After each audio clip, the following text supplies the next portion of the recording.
కోయ పాట మీరు పాడారు కదా, కోయి కోయి అనేది ఇంటర్నెట్లో కొంచెమే కనిపిస్తుంది, అంటే 1-2 బిట్సే కనిపిస్తున్నాయి. ఒకసారి మా కోసం ఈ పాట మొత్తం పాడి దాని మీనింగ్ ఒకసారి చెప్పగలుగుతారా? Full song.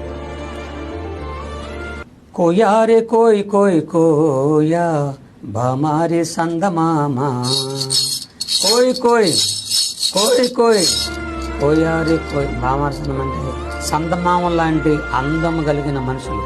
అంటే ఈ పాటలో ఉన్న మీనింగ్ ఏంటంటే దేవుడు ఆకాశ పక్షులకి, భూమి మీద జంతువులకి, నీటిలో ఉన్నటువంటి ఆ జలసరాలకి నవ్వు పెట్టాల.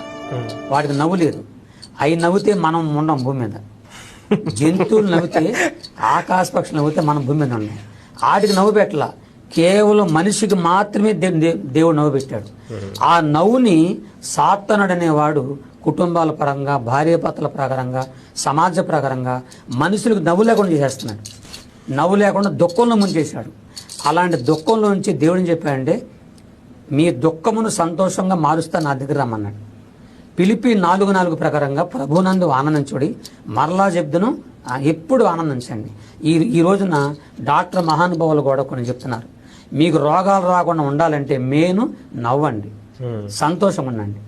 ఎవరైతే నవ్వుకొని ఉంటారో వాళ్ళందరికీ షుగరు, బీపీ, హార్ట్ అటాక్, ఈ అటాకులు అన్ని రోగాలు వస్తాయని చెప్తున్నారు.